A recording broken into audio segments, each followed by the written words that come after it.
Welcome to Dr. TSPR show. Nirmi Dr. Tangella Shivaprasad Reddy alias Dr. TSPR. Namaste, Adab, hello, and a warm welcome to Hyderabad Democracy Forum.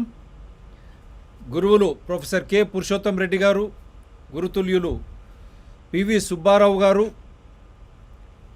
మన విశేష అతిథి Damodar Reddy Pakanati, Warangal BJP IT cell training incharge. So అందరికీ నమస్కారం sir. Without any delay Subbarao గారు, because I wanted to show some 2 or 3 videos but I'll show it later. Okay. Shall I make you the presenter, sir? Please.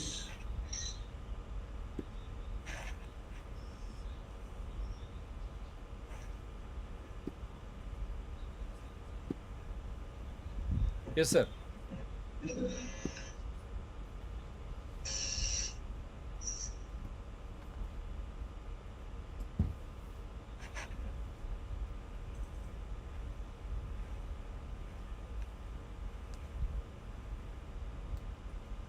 Can you see?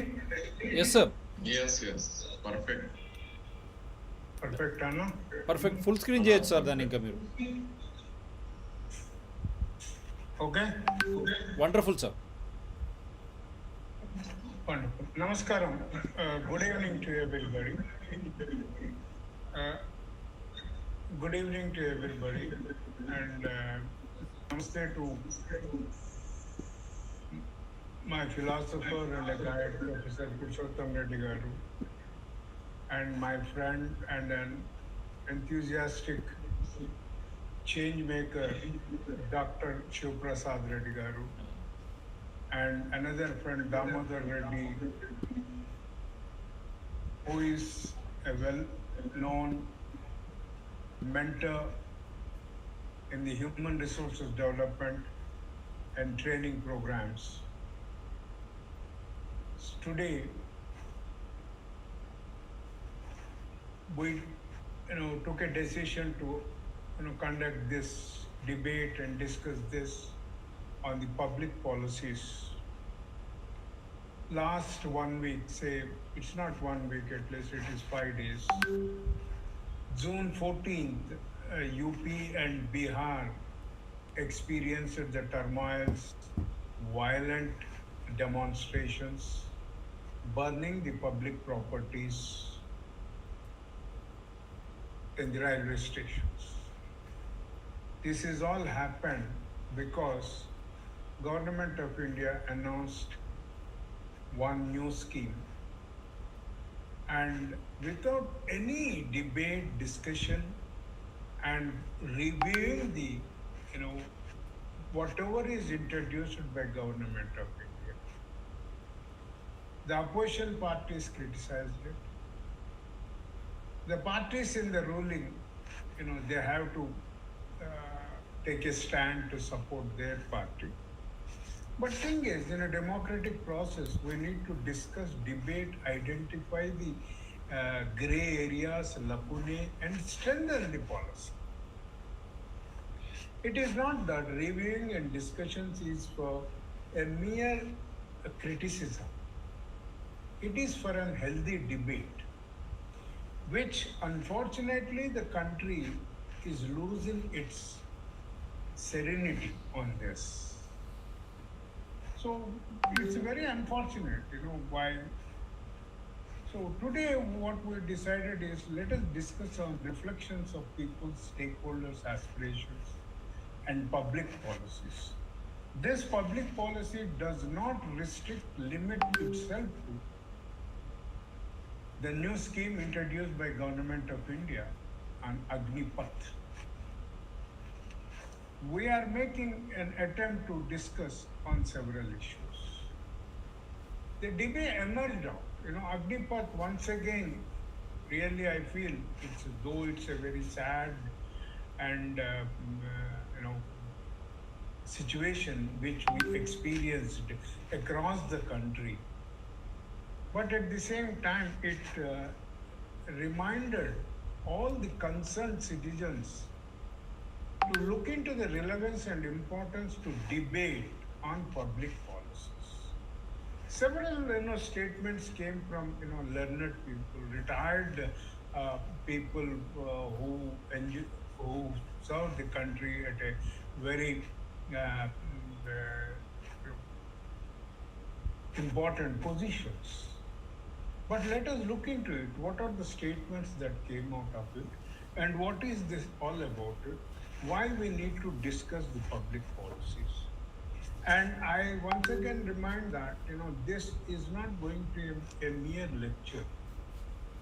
I have identified certain issues for the discussions, and I place these, identified issues before my learned, mentor, Professor Kushal community, and also friends with Dr. Shiv Prasad and Damodar Reddy garu, to, throw their views on these issues. You see, several things came out of it. Role of coaching centers being verified, collapse of governance, Agnipath and dark matter of democracy. I'm glad that this particular article, which came in Indian Express, tried to touch upon the democracy. Glaring lack of communication on Agnipath scheme. This is really, right from 1977, the Divisima cyclone.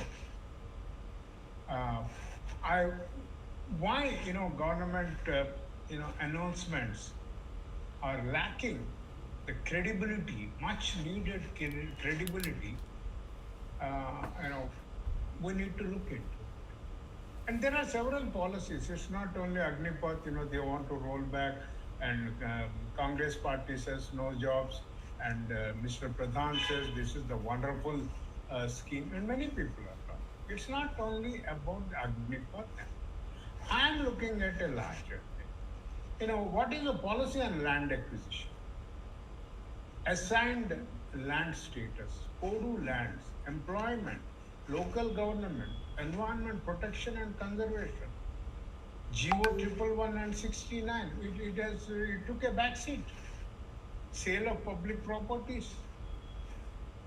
State government claims, only state government has the right, birthright to sell the public properties, not the central government. If that be the case, what is the position of the local governing bodies when the state government is selling the properties? The same logic fits when the state debates with central. The local governments equally have a right to question the state government on a public policy to sell the public properties. Are we discussing this in a decent, decorum and meetings? Hunt for loans. From where we are going to, and all the freebies we want to fulfill it. So country is losing its direction. What many of intellectuals, concerned citizens, seniors expressed this concern during these 4-5 days. Where are we heading to? Violent demonstrations in the country and perpetual anti-encumbrance.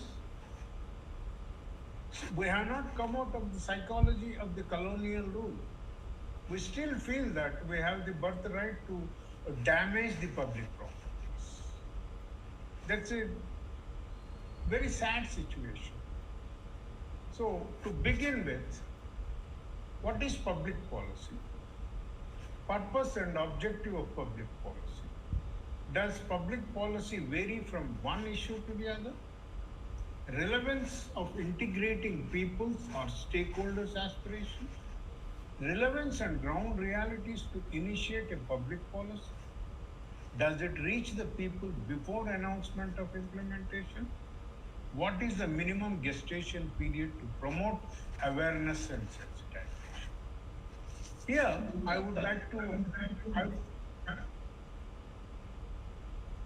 What Shiv Prasad, anything? No, I would like to refer. I would like to refer 1994 watershed policy introduced by the government of India, and it clearly. I was one of the committee members or civil society representatives while drafting the people's participation in this policy, and they gave clear guidance to the state governments to spend 2 years to sensitize, build capacity building and awareness on watersheds in their respective areas. It did not happen. Okay. Uh, Purushottam Reddy గారు పురుషోత్తం రెడ్డి గారు Yeah, Anna Chappan. Shall we break here for some discussion which you can Yeah. go, or This is the right time. what is the public policy purpose, objective, relevance going into it? So I request you to throw some light on our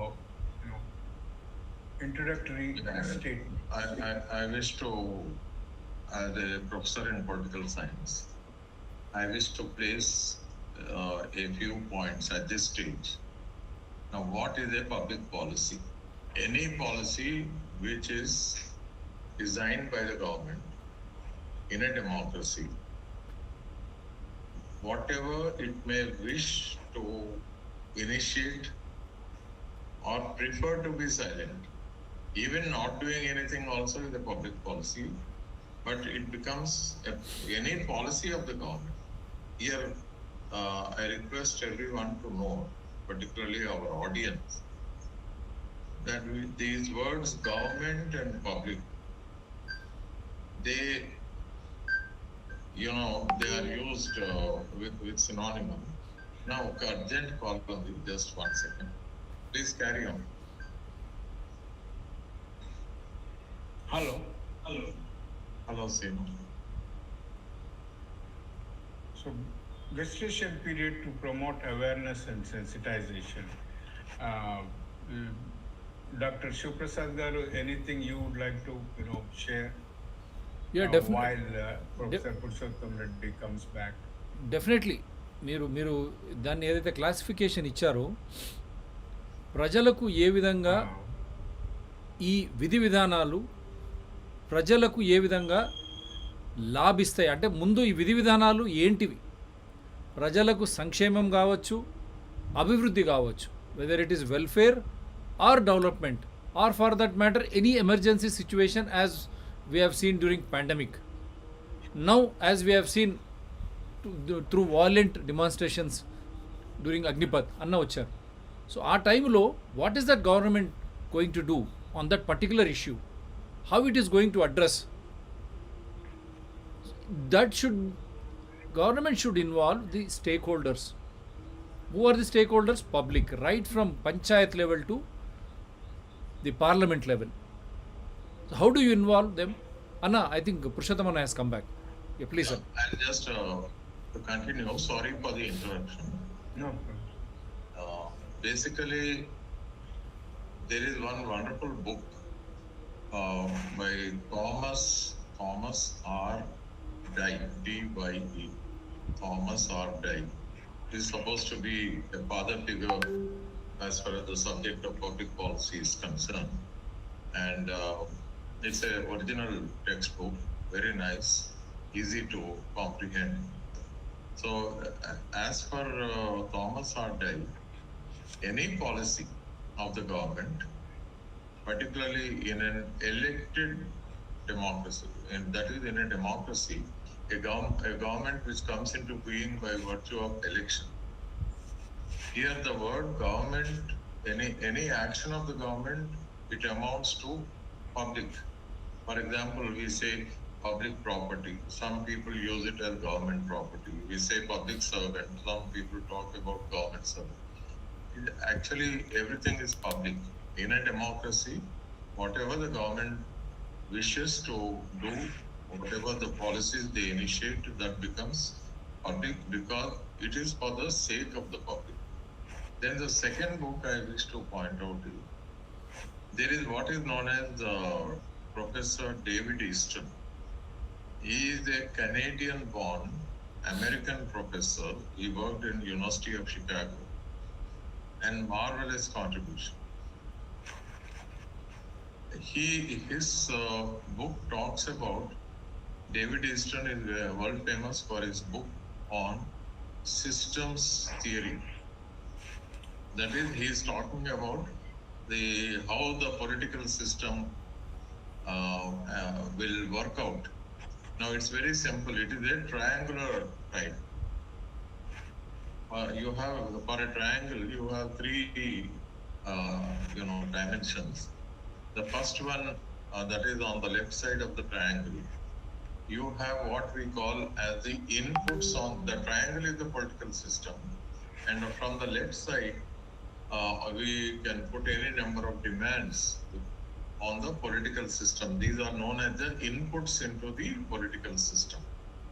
Then the political system, reviews, it takes stock of the policy expenditure to be incurred in case the government intends to proceed as per the demand. Sometimes they do it, sometimes they have a lot of other considerations. So like that, they discuss within the government, that is the legislature, executive, and finally they come up with a policy that is known as the public policy. That is any policy of the government initiated, as an outcome of the political system. It gets that policy will have an impact on the society. So here what we also see is, okay, what is the impact of the public policy initiated? And then with that impact, if it is good, people will appreciate. If it is negative, people will oppose. And then there is a renewed pressure. The whole thing once again gets onto the political system with new demands. And then once again the political system will, just like what happened in the recent, army recruitment issue. See, the government, maybe they have done the homework, but people were not informed. There was hardly any discussion. So initially, the reaction against the public policy was one of violence. I don't justify violence. Violence and democracy, they don't go together. We can never support violence.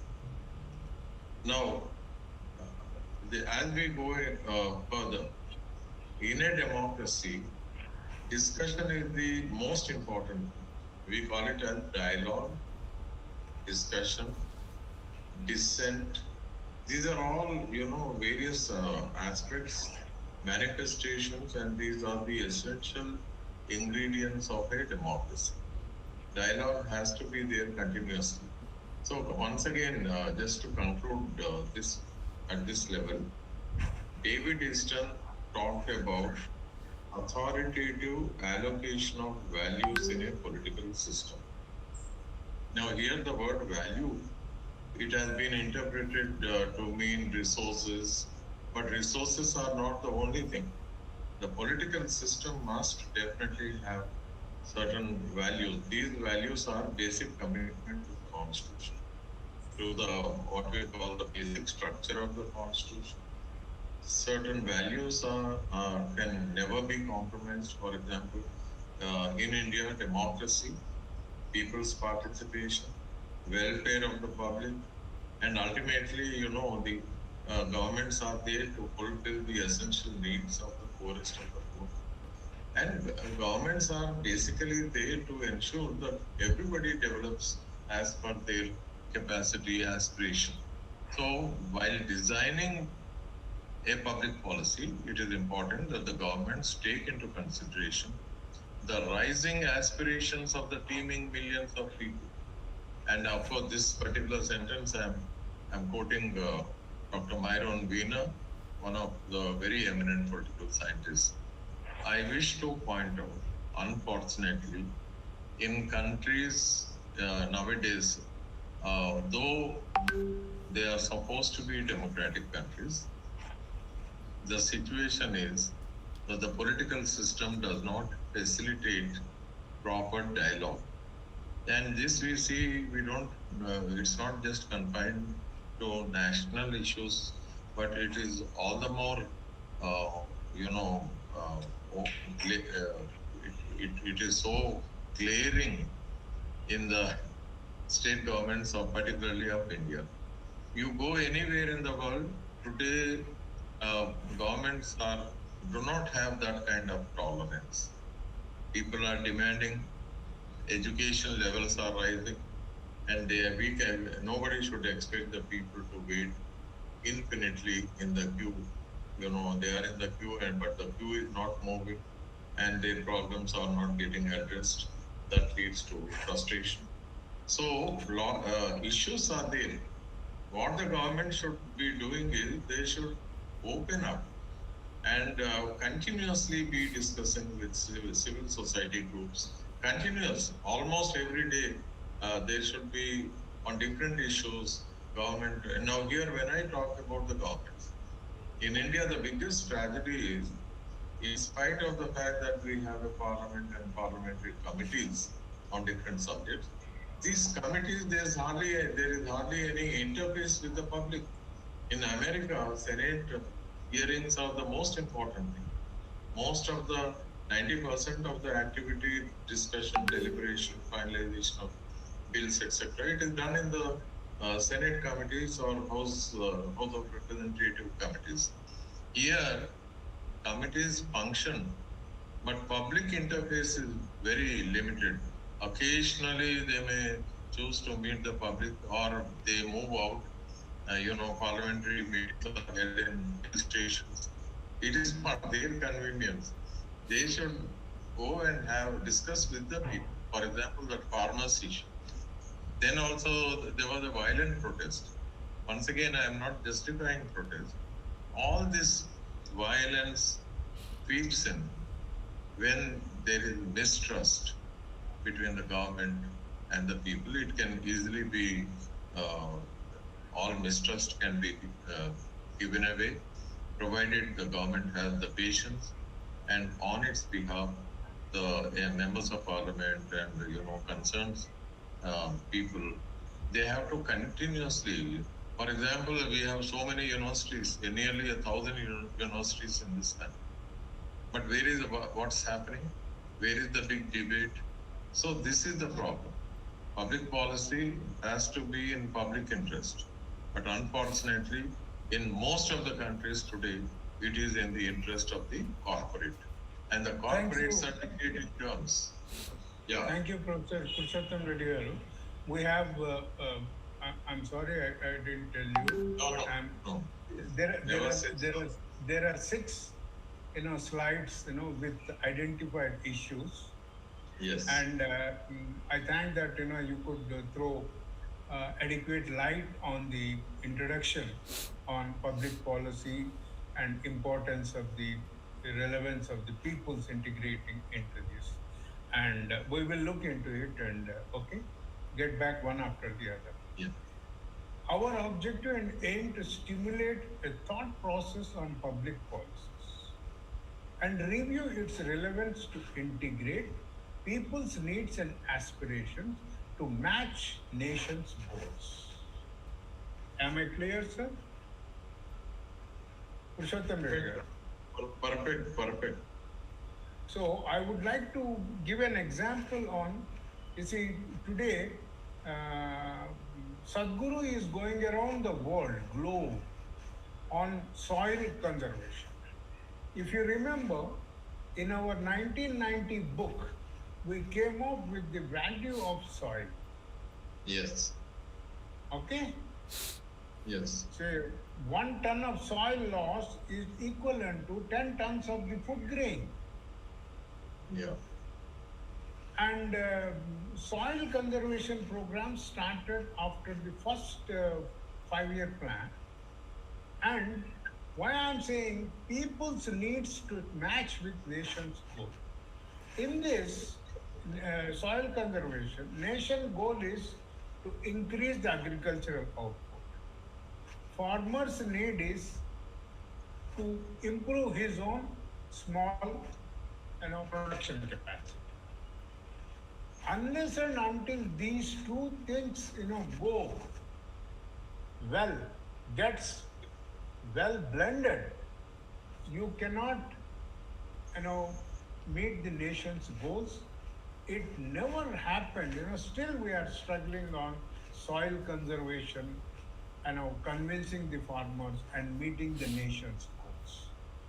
This is a very apt, policy analysis. What I thought I should share at this hour. So, your comment on this? So, actually, when we are talking about nations' goals, Yeah. most of these goals are very well emphasized in the Constitution of India, particularly in the preamble. Oh. For example, the entire Constitution and the working of the Constitution, it is so designed that it prevents accumulation of wealth in the hands of the few, concentration of wealth in the hands of the few. That is, the Constitution ensures that this should not happen. But in reality, we see the rise of the billionaires, which goes against the spirit of the Constitution. I'm not going into the details right now, but when we are talking about goals, it is important that we realize that sustainable development goals, as given to the world by the United Nations, they have been adopted by India because our Indian Prime Minister Narendra Modi had affixed the signature of the Prime Minister, which means India has conceded, and thereafter it became a policy of India. Separate departments have been established at the government of India level, and they are trying to operationalize the goals. Now the question is, now those 17 goals plus the goals very clearly emphasized in the Constitution of India, that is, we solemnly resolve to make India into a sovereign, democratic, socialist, secular republic. Every word is so important, and what is happening is that we see that some of the states in this country, they speak a language which goes against the spirit of federalism.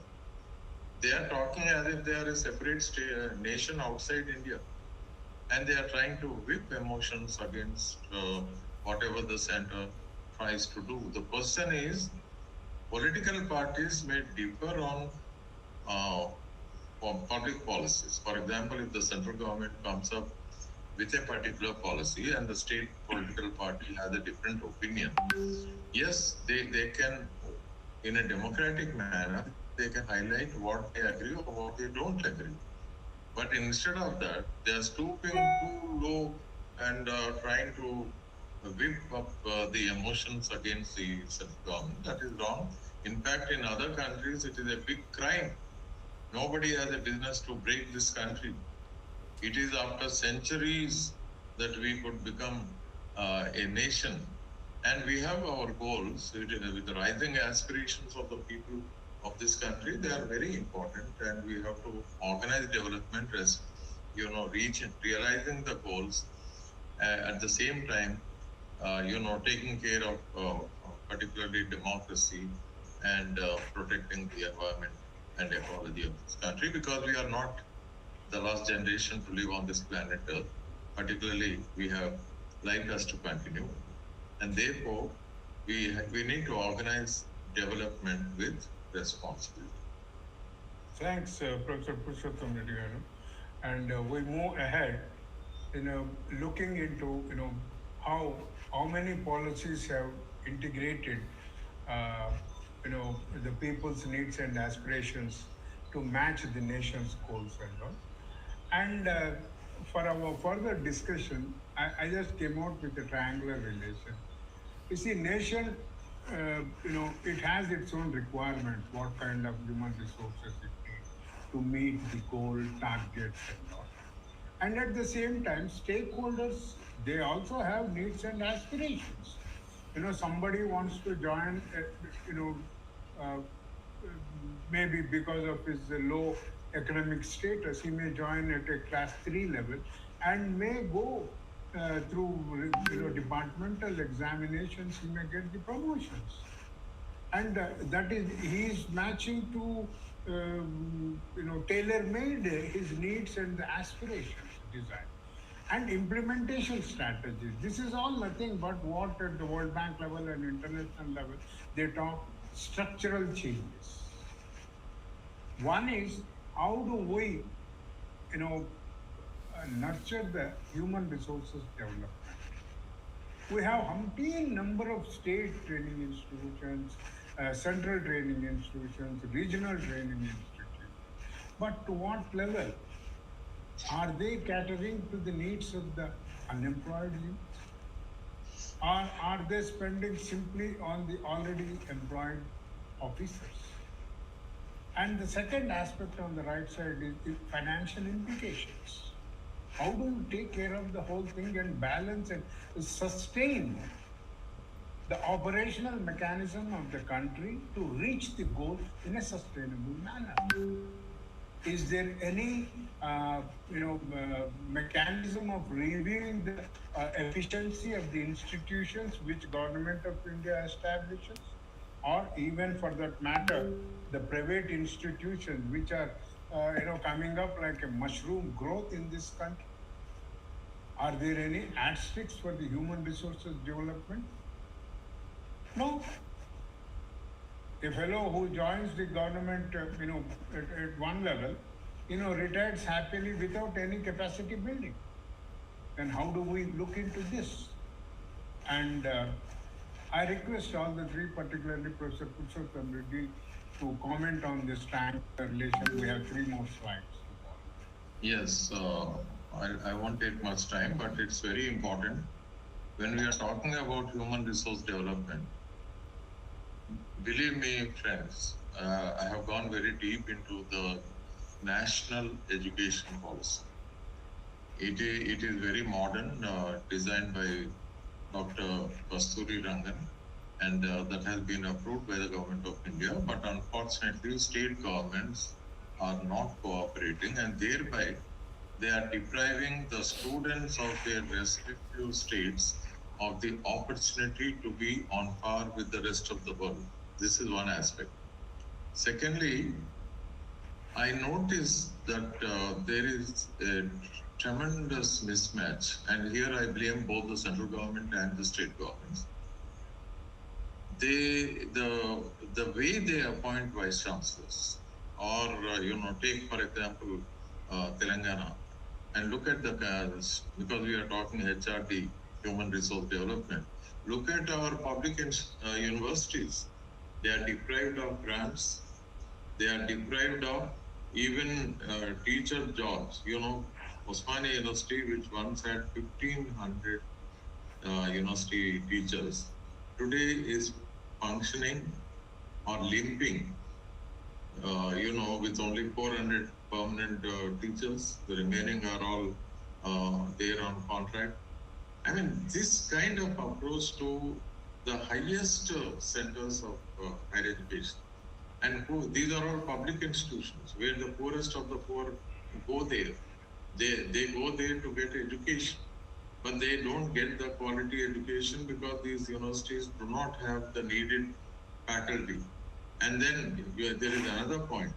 These universities don't have the autonomy they once enjoyed.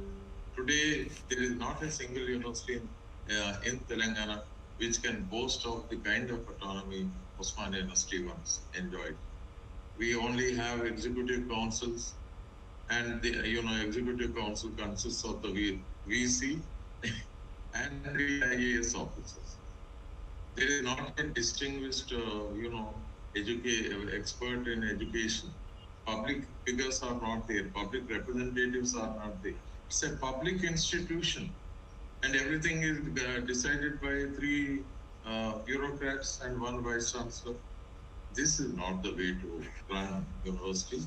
I notice that they are stifling public institutions, universities, and they are, promoting private universities where, the focus is just to make money. And this is not just the case of Telangana. You go to any state in India, you'll find the same thing. Private universities are progressing like anything, not because there is quality, but they are allowed to grow. And public universities are limping. And you know who is affected? The poor first generation students who are thriving to thirsting for knowledge, they are deprived. And this is, it goes against financial implications. I wish to point out that right now in India, all these centers of higher education, they depend only on the government for their financial support. And there is a institutional mismatch between the kind of institutions we have. For example, we have the State Council of Higher Education and the universities. What is the big coordination there? What is the role of the department? Are they responding to the needs of the public? And what kind of technologies universities are coming out? What is the rating of our universities vis-a-vis global? So as long as higher education centers are neglected, they are not allowed to function. How will there be development? How can we match with the rising economies in the world? So this is a very serious issue. There is a policy uh, gap. In fact, policy paralysis, which is normally, that is the word we use. And right now, universities are, they are like in a coma. Nothing is happening there. Thank you so much, Professor Purushottam Reddy. And yes, we need to look into this, and it's time now that to look into, because it's not like 1947 or 1950 or 1955.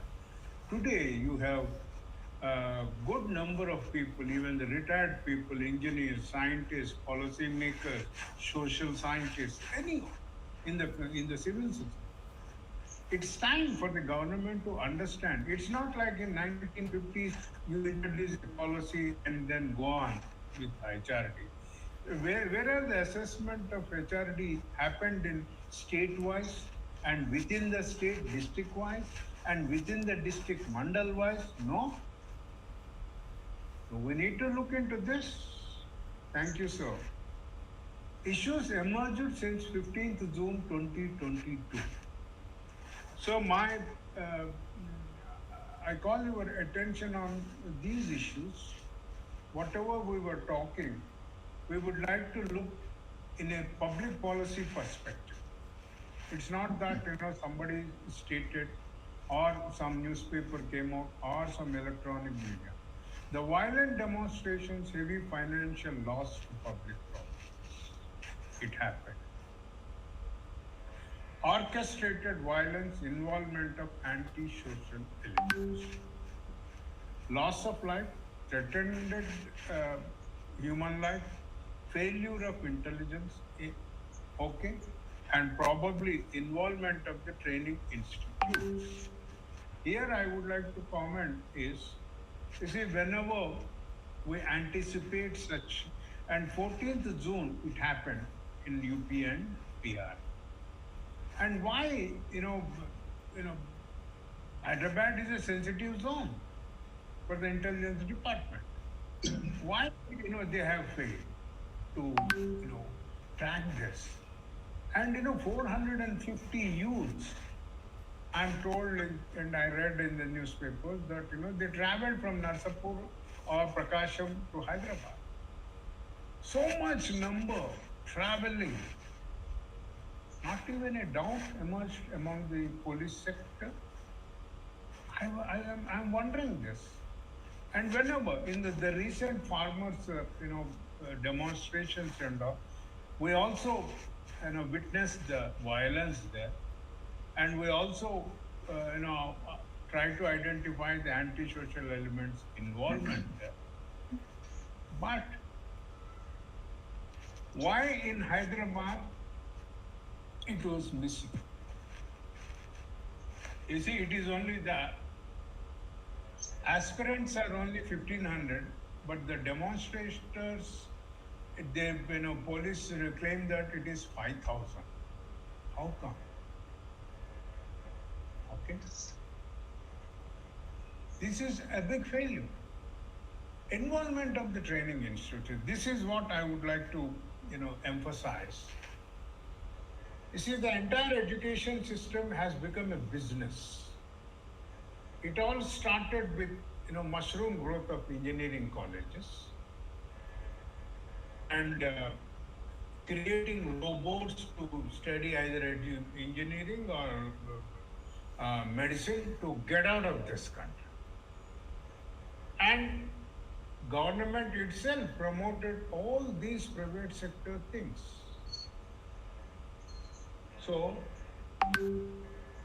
these institutions, I have my own doubts whether they talk anything on NSS, National Service Cycling Service, or NCC. In the school system, there is no scouts, no guides, no element of inculcating a national spirit or Deshbhakt, or at least to a fellow being.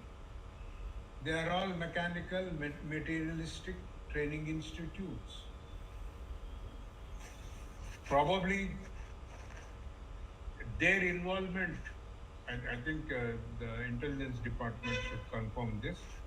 And what I feel is there could be their involvement in provocating the arson and looting. This is what I feel. Anybody, Professor Purushottam Reddy, Damodar Reddy, Damodar Reddy, I refer Damodar Reddy to present. And Dr. Shiv Prasad also. Okay. So it's a debate and discussion, dialogue what we're doing. We are not pinpointing that this happened, that happened. Now, after all, it is the public property we lost. More than 20 crores or 25 crores of loss. How it can happen in a fraction of a second? Okay, we come back. We will come back. Okay, during the summing up. Arguments and counter argument. This is very interesting what I saw. Introduce a scheme, quote, bad and worse. Some people said this is the best scheme, and some said it's a bad scheme, average scheme. Some said it's a worst scheme.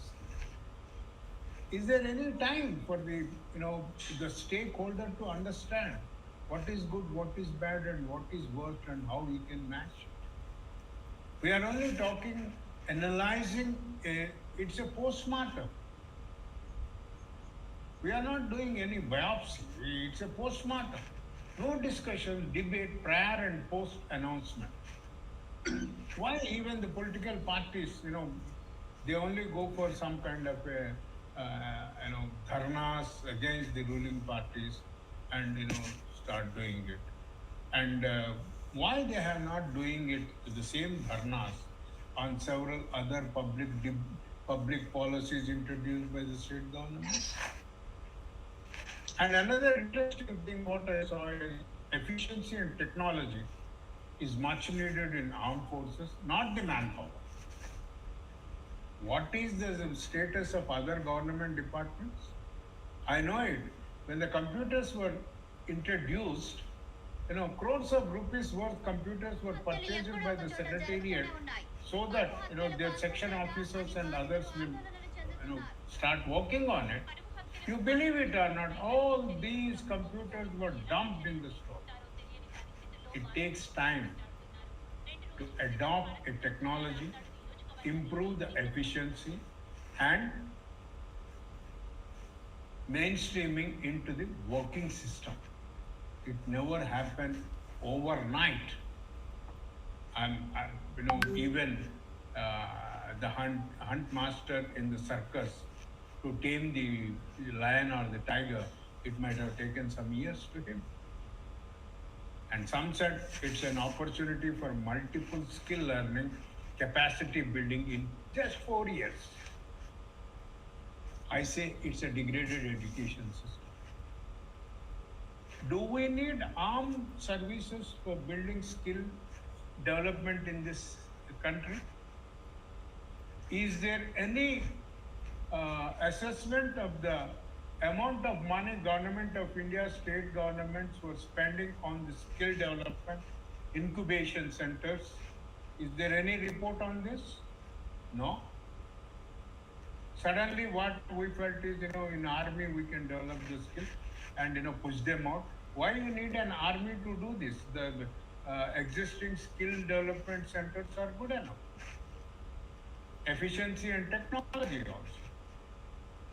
So I throw, open for the Professor and Damodar Reddy garu and Shivaprasad Reddy garu, please.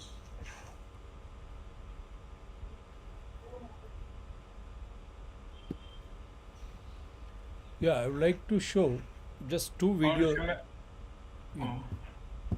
would like to show. shall I complete these arguments and counter arguments and then come back? That would be better, sir. Okay, so these are the issues, and I request the participants to keep it in mind for the open debate. And lack of credibility communication. This is long back, some 25 or 30 years back. तो वो हिंदी में था, हिंदी व्यंग्य कविता. He is my favorite कवि also. तो वो कहता है, तूफान आके चलेगा 1977 दिवी. वो कहता है एक आदमी बैठा हुआ है, रो रहा है, तो जाके कहता है 28 घंटे पहले ऐलान किया था सरकार ने. 28 घंटे पहले ऐलान किया था सरकार ने, तूफान आएगी और अपने आप को बचा. तो वो कहता है क्या अब तुम्हारी बीवी और बच्चों का जान प्यारी नहीं? क्या तुम्हारी जान प्यारी नहीं है? తెలుగులో 48 గంటల ముందుగానే ప్రభుత్వం తుఫాన్ వస్తుందని తెలిపారు. నీ ప్రాణం భీతి లేదా? నీకు ప్రీతి లేదా? మరి ఇక్కడే కూర్చున్నావు, నీ కొంప కొట్టుకుపోయింది, బెల్లాం పిల్లలు కొట్టుకుపోయారు, మరి ఏమిటిది అని అడుగుతాడు ఒక వార్తా విలేకరి. అతని సమాధానం ఏమిటి అని అంటే, ये सच है, 28 घंटे पहले सरकार ने ऐलान किया था, मगर वो ऐलान सरकार की थी. అవును, 48 గంటల కిందటే ఈ సమాచారం ప్రభుత్వం చెప్పింది, కానీ సమాచారం ఇచ్చింది ప్రభుత్వం. అంటే whatever the statements we are getting from the government for past 3.5 decades or so doesn't carry any credibility. That is the more, and we have a beautiful article in Indian Express today. That is a sad situation in the country. నేను జియో 111 తీయా, అట్లనే పెడతా, అది పొద్దుగాల కల్లా తీసేసినావు. What is that? Are you suffering from bipolar disease? Selling the change, it's very difficult, in a country which is totally conservative countries, coming out of this conservative psychology, trying to come out, look into new modern things and all, but still to bring out a change is a big. Can these people who are introducing all this, can they make a change in their own approaches, in their own communication strategies? And it also said collapse of the governance. Yes, physical burden, pension burden on government. This is the larger debate. I would like to go on this pension burden, and after completing the next final slide, and everybody said mindset, attitude and aptitude is needed for the army. Yes, you don't take anti-social elements into the army. How do you prove that the applicants have created all this arson? And second thing, I was so disgusted, when people are talking attitude, aptitude, and the passions, all that. నేనేం చెప్తానంటే, నేను పేరు తీసుకోవడం లేదు, retired అయిన chief సెక్రటరీలు, retired అయిన government directors, retired అయిన ఇంజనీర్స్ ఇప్పటికి కూడా ప్రభుత్వ సర్వీస్లో 1,50,000 2 లక్షలు తీసుకుంటారు. Is it true or not? As a consultants, depriving an opportunity for the youngsters. I know some people in the service, they manage to continue in the service records in spite of their absence. How it is being done? And is that the national spirit and the commitment? Yes, for an army man it needs a lot. But every citizen of this country, yes, they have the commitment to the national spirit, a commitment to oneself and the nation. I tell you, all these people are talking these 4 days. 1962 war, 1972 war of Bangladesh and Chinese aggression. It was 3 rupees brown canvas shoes was given to the Sipahis fighting on the snow-cladded Himalayas. It was a daredevil commitment, do or die spirit of the Indian soldier. You will never find anywhere in this world American soldiers or contract soldiers. And I can name the countries, which send the armies to make money. Okay, you cannot compare Indian army Indians with Ukraine army. There is a lot of difference.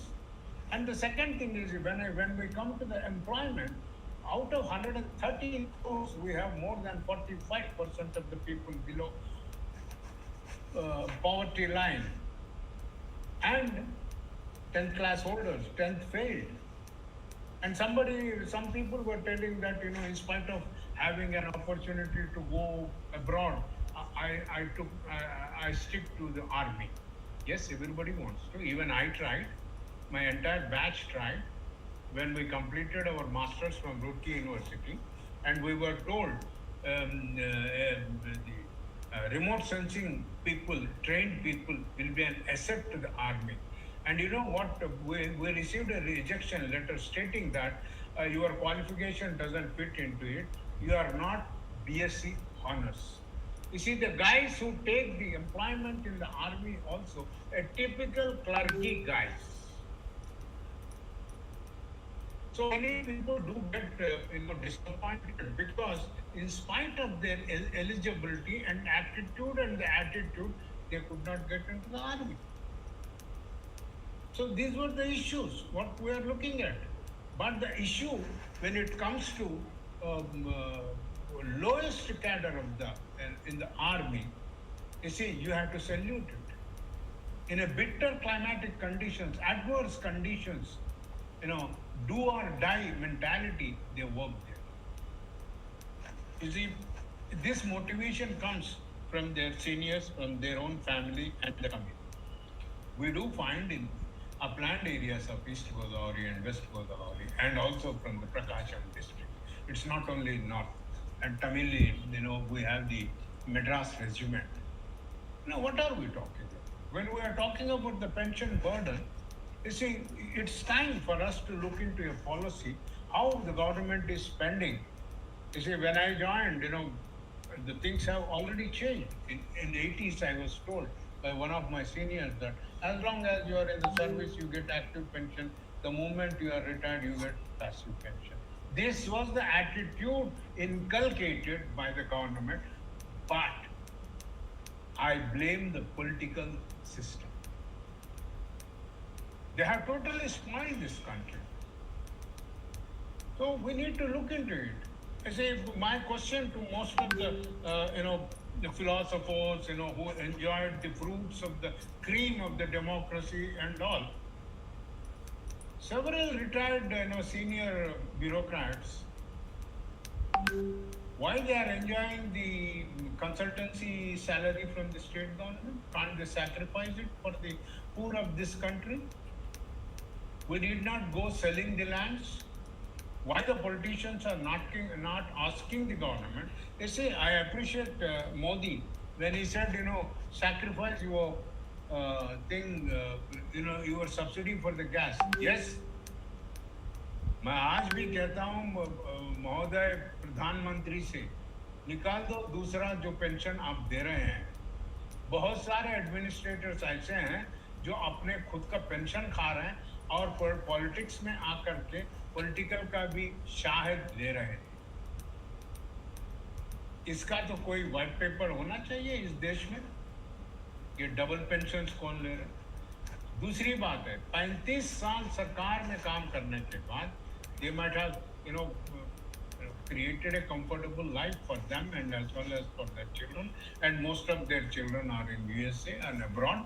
Why can't the senior creamy pensioners sacrifice 20% of their pension for the growth of this country? Why are we not debating this? हम तो बस ऐसी discussion करते हैं कि ये scheme अच्छा है, वो स्कीम अच्छा है। नहीं, we have to discuss on the physical status of this country, the employment status of this country, and resources status of this country, and what are the mechanisms we promote toward the sustainable development. That's it. That is what I request the Honorable Prime Minister and his cabinet member to look into it. It's not that. It is not the duty of the government to create a skill power and bring them out. We need to look into it. इसी आज भी मैं कहता हूँ कि हिंदुस्तान के जब जवान जंग में उतरा है तो अपना या जान खो लिया है या नहीं तो लड़कर जीत कर वापस आया है। It never happened with the American army. Show me one case. They are all materialistic. It is all a bargain. It is like paid, mafia gangs. So please, sir, let us not humiliate the Indian Jawans. It is, it is because of their commitment, their attitude to die or, do or die mentality. We need to create the employment for these 10th class failures, and it was in 1994 I established Youth Information Center in south of Andhra Pradesh, Madanapalli. In those days, it was only employment, news bulletin used to come. We used to translate that in Telugu and, inform the people, how a 10th class guy can get into employment. Who is bothered about all this? We are not looking into all these aspects. Our governance has collapsed, and governments say, whether it is state, that they are creating employment, they are doing this, they are doing that. Attitude, aptitude is most. And education system. We had the best education system in the world with, I myself is the last batch of multi-purpose education system. Though I was from higher HSC, I saw my counterparts in multi-purpose system. We had hobbies in the schools, carpentry, pottery, and whatnot, electrical. Why not you inculcate this? Why not you reintroduce the Cubs, Scouts, NSS, NCC in colleges? We can create, millions of, people with enhanced commitment to themselves and to this country. We need to look into it, sir. It's not that, we just, let us look into our financial situations, in 1962 and 72 war, people came out voluntarily, और महिलाएं अपने गहने भी दे दिए थे देश की रक्षा के। क्या हम लोग अब नहीं कर सकते? We need to create that situation. You see, Deshbhakti just doesn't mean that, we go into some other idiotic arguments and all. we need to inculcate all these things. Okay. Yes, we should promote, and army promotes sense of belongingness. Yes, I belong to Bison regiment. I belong to this regiment. Sharing, responsibility, trusteeship. They were the people who are coming to our rescue during the disaster. We need to promote this in the education system. Our training institutions, I tell you a classic experience of mine in 2006 when I was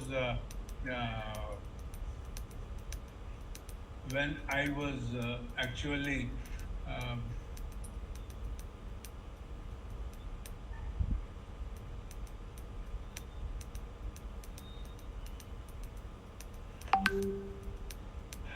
did I miss? Did I miss? No, no, you did not. Hello? No, you did not miss anything. I'm not. Okay, I'm not able to connect actually. Looking into yes, I think this is no. So this is what I felt. In 2006, my example was I was addressing some of the, I do not want to mention that who joined the Indian Civil Services at the training institution, and one of the participants, he asked me, sir, and along with me it was the chief principal secretary, conservator of forest of Jharkhand. I still remember. The question was, sir, for any development program, the forest laws are coming as an obstacles and hurdles. Can we circumvent? This is the attitude of the probationary officers of Indian services. How do we expect? Is there any assessment of our training institutions, regional institutions, what they are teaching? It is not garbage. It is the commitment to keep clean things. It is the commitment to environment that we make things to. We need to promote that kind of a process of inculcation among the people. So that's what we should do. But, somehow we are not able to do it. This is what I felt. I was little disturbed. So I thought, the public policies and things must be.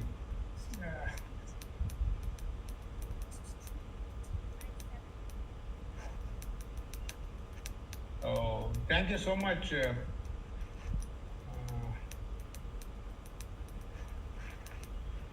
Hello? Yes, sir. Can you hear me, sir? Yes, sir. Can Very- you hear me? Yeah, we are able to hear you, sir. Yeah. I open for the open debate on these aspects and points which identify issues and concerns before all of you, and if you can. Yeah, I think I'll just try to take back the presentation mode, and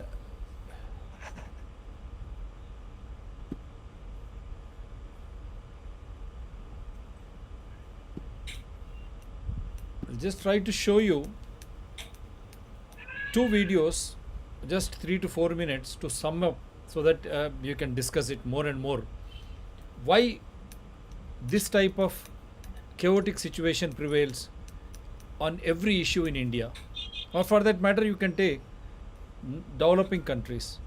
ప్రతిసారి ఒక విధి విధానాన్ని ప్రకటించినప్పుడు ఎందుకు ఇట్లా అవుతా ఉంది, అసలు ఒక వర్గం 1% వర్గం ఏదైతే మనను శాసిస్తూ ఉందో వారు నిత్యం, ఈవెన్ కరోనా సమయంలో కూడా చూసాం, ఫోర్బ్స్ లిస్ట్లో ఎంటర్ అవుతూ ఉన్నారు, డబ్బులు విపరీతంగా వస్తూ ఉన్నాయి.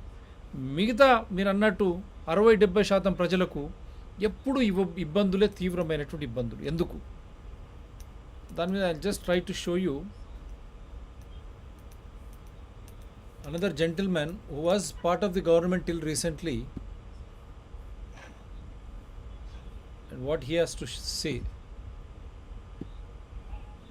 सरकार के जो दोस्त हैं, मैं अभी आ रहा था 20 दिन पहले गुवाहाटी आया, मैं वहाँ से मेघालय से, वहाँ उस एयरपोर्ट पे एक लड़की बड़ी मॉडर्न मेरा स्वागत करते हुए मुझे मिली। मैं कहा आप कौन हैं? कि साहब मैं अडानी की तरफ से आई हूँ। मैं कहा अडानी का यहाँ क्या मतलब है? कि नहीं साहब ये एयरपोर्ट अडानी को दे दिया गया। अब अडानी को एयरपोर्ट, उसको सारे जो है रेलवेज, शिपयार्ड, सब चीज़ें उसको जा रही हैं। तो ये जो चीज़ है इसको कहीं रोकना पड़ेगा। ये सारा देश बिकने नहीं देना चाहिए हमको। और ये एमएसपी इसीलिए लागू नहीं हो रही है क्योंकि अडानी ने 5,000 वर्ग मीटर का एक बहुत बड़ा गोदाम पानीपत में बना लिया, जिसमें वो गेहूं खरीद के रखेगा, सस्ते पे खरीदेगा, महंगे पे बेचेगा। जी जी क्या कह रहे हैं? भर दिया। हाँ, तो मैं बिल्कुल ठीक कह रहे हैं। मैं भी यही कहूँगा, जो पंजाब में किसानों ने किया कि वो उसके अंबानी के टावर गिरा दिए, इन गोदामों को फाड़ दो, इनकी कोई ज़रूरत नहीं है हमको, और कोई डरने की ज़रूरत नहीं, कुछ नहीं होगा। मैं चलूँगा जेल आपके साथ। ये जो अंबानी है, अडानी तो अब खैर दुनिया का सबसे मालदार आदमी हो गया, देश का तो हो ही गया। कोई पूछे भाई कैसे हो गया? हम तो नहीं हो रहे, हमारा इतने मेहनत करते हैं, बर्बाद हो लिए सब, कोई मालदार नहीं हो रहा है, ये कैसे हो रहा है? कुछ तो बताएं प्रधानमंत्री, कैसे मालदार हो रहा है? अंबानी का मैं बताता हूं, उसकी बेटी की सगाई में 300 करोड़ रुपया खर्चा हुआ, और एक पैसे की चैरिटी नहीं करता, एक पैसा दान नहीं करता। दुनिया के जितने बड़े लोग हैं, संगीत की दुनिया के एक बड़े आदमी हैं, लॉर्ड गिल्डोफ उनका नाम है, वो अपनी सारी आमदनी अफ्रीका के बच्चों की पढ़ाई के लिए दान करते हैं। माइक्रोसॉफ्ट वाला अपना सब दान करता है, ये एक ढेला दान नहीं करता। मैं तो ये कहता हूं जगह जगह इसके लिए कि ये इंसान भी नहीं है, सड़े हुए आलू की बोरी है। इनको कोई इज्जत मत दीजिए, इनको सेठ भी मत कहिए, और जब तक इन पे हमला नहीं होगा तब तक ये क्लास रुकेगी नहीं। हम नीचे जाते रहेंगे, ये ऊपर जाते रहेंगे। मैं अब जो आपके काम की बात है वो बताना चाहता हूँ कि देखिए, हमारे पास ना तो वो सड़ी हुई हवेलियाँ हैं कि जिन पे हम कर्जा लेके होटल बना लेंगे, ना हमारे पास महल हैं, ना हमारे पास रुपया है। हम तो छोटी छोटी ज़मीनों के मालिक हैं, उसी में ऊपर नीचे होते रहते हैं। एक ही तरीका है एम्पावर होने का, ताकत हासिल करने का और आगे बढ़ने का, और वो है तालीम का। दुनिया में जिन कौमों ने तालीम की तरफ ध्यान दिया वही तरक्की की। एक घटना मुझे इंग्लैंड की याद आती है, जब वर्ल्ड वॉर सेकंड चल रहा था, बजट पेश हो रहा था। बजट में सारी मदों में कटौती की गई, लेकिन एजुकेशन में कोई कटौती नहीं है। खड़े हो गए विपक्ष के लोग, उन्होंने कहा साहब इसमें कटौती क्यों नहीं हुई? प्रधानमंत्री ने कहा कि टूटे हुए पुल दोबारा बन जाएंगे, मकान दोबारा तामीर हो जाएंगे, कारखाने फिर बना लेंगे, लेकिन अगर एक पीढ़ी तबाह हो गई तो उसको दोबारा खड़ा नहीं किया जा सकता। So this is the message, how important education is. విద్య అనేది ఎంత అవసరమో, అటువంటి విద్య కరోనా సమయంలో, మహమ్మారి సమయంలో 2 సంవత్సరాలు విద్యకు దూరమైనటువంటి, నాణ్యమైన విద్యకు దూరమైనటువంటి సమాజం ఏ విధంగా పైకి వస్తుంది? ఆ విద్య లేనటువంటి విధానంలోనే నిరుద్యోగం పేట్రెళ్ళిపోయి ఈరోజు అగ్నిపత్ లాంటి సమస్యలకు దారి తీయడం కూడా మనం చూస్తూ ఉన్నాం. ఎక్కడ కూడా హింసను ప్రోత్సహించే ప్రసక్తి లేదు. ప్రజాస్వామ్యంలో హింసకు చోటే లేదు. కానీ ఇక్కడ హింస ఎవరు చేసిండ్రు అనేది కూడా మనం నిన్న మొన్న వీడియోలు కూడా చూసాం. ఒక అకాడమీ వాడు ప్రోత్సహిస్తే వీళ్ళందరూ బలిపశువులు అయినారు. కాకపోతే ignorance of law is never an excuse అంటారు చట్టంలో కూడా. ఇటువంటి విద్యను తెలంగాణలో ఉదాహరణ తీసుకుంటున్నాను. I'm taking an example of Telangana. What is happening in Basara triple IT? Students are being hecked out of the university now. What is this happening? Why education is not being allowed its own way? Whether you have seen JNU Delhi, some part of organizations they want to hijack it. At least they could establish a semblance of hope. But ikkada triple ITs, IITs, what is happening to them? And then during Corona, what happened to the basic education? 2 years of vital education is lost. He was asking us to concentrate more on education. That is what I wanted to convey. విద్య అనేది చాలా చాలా ముఖ్యం. ఎందుకంటే విద్యతోనే మనకు ఆ విజ్ఞానం ద్వారానే ఒక అంశం పట్ల అవగాహన శక్తి పెరుగుతుంది. మీరు అన్నట్టు విధి విధానాలు మనకు కావాలంటే ఎట్లా? Illiterate society is prone for all enticements. చదువు లేకుండా, విచక్షణ జ్ఞానం లేకుండా ప్రలోభాలకు లొంగుతూ ఉన్నారు. డబ్బులకు, మద్యానికో, లేక ఇంకో ఫ్రీ బీస్కు, దేనికో లొంగడం ద్వారానే ఈరోజు మనం పంచాయతీ నుంచి మొదలు కావాలి. పైన నుంచి కాదు శాసించేది. ఏ ప్రధానమంత్రో పార్లమెంటో కాదు, కింద పంచాయత్, గ్రామ సభ, అక్కడ నుంచి విధి విధానాలపై చర్చలు జరగాలి. There should be a discussion on any policy change or a policy from the root of the panchayat. ఎందుకు కావడం లేదు? Because of lack of literacy. There is no literacy. And even if you have a literacy, that is not a quality education. దానివల్లనే ఎవరు ఏది చెప్పినా వినడం, తద్వారా ప్రజలు తమ హక్కులను అప్పరంగా కోల్పోతూ ఉన్నారు. దానివల్ల బానిసత్వం ఏర్పడతా ఉంది. Once they start losing there right to debate, understand on any policy, they are becoming slaved and enslaved, worse than the British rule. That is why we see there is no discussion at the grassroots level, at the panchayat level, municipalities level, even the corporations in Hyderabad. You have seen what are they discussing during COVID-19? Are they discussing floods which have been rightly from 2020, 21, even 2022? Did GHMC discuss? And what about the education? Because of loss of this, because of COVID, education is lost. Did GHMC discuss anything of that?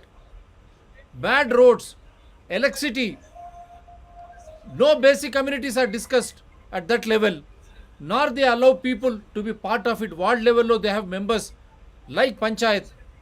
Any discussion going on? And for that matter in assembly, when it comes to assembly, what are the discussions going on? One man comes and he thrusts upon the budget or whatever he initiates, it has to be discussed. Then in the parliament, same thing is happening. All of a sudden there is a new policy. Already Agnipath, there were the recruitment rallies were held 2 years before. Except because of COVID, educational institutions and these examinations were postponed, but lakhs of people participated in elections. IPL matches go on. Cinema halls, they function. Cinema shootings, they go on. Bilateral meetings go on. That is where I'm not blaming just BJP. What was Congress doing? What was Aam Aadmi Party doing? What was TRS doing? All the political parties have become one. Such a big shameful incident happened in Jubilee Hills. A minor girl raped. Now we are coming to know that they were all majors. No one discussed it. Nupur Sharma, if she has said something, let her be crucified as per rule of law. But what about Akbaruddin and Asaduddin Owaisi, what they have said? No one takes cognizance of that.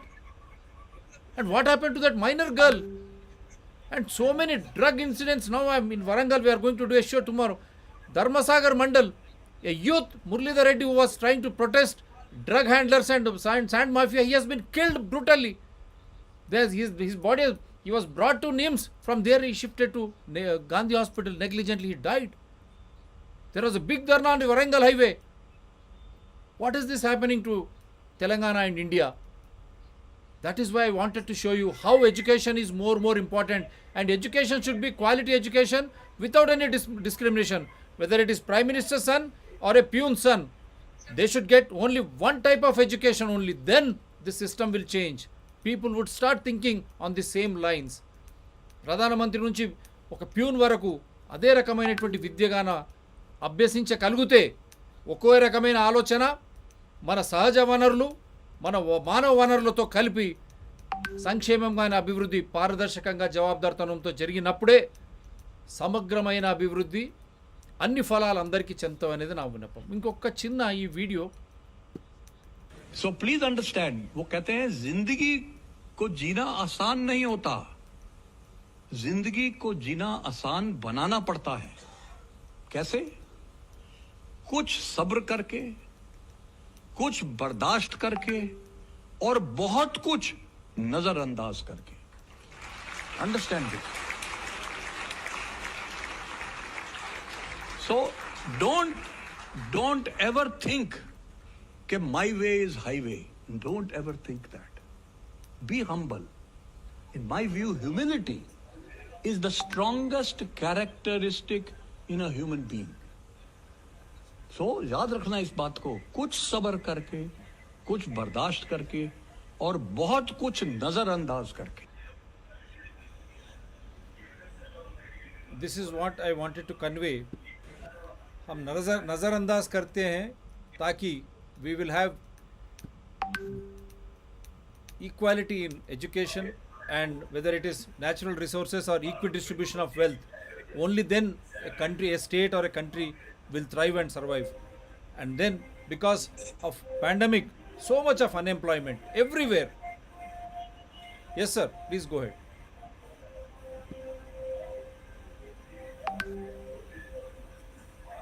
ఎక్కడి నుంచో voice వస్తూ ఉంది.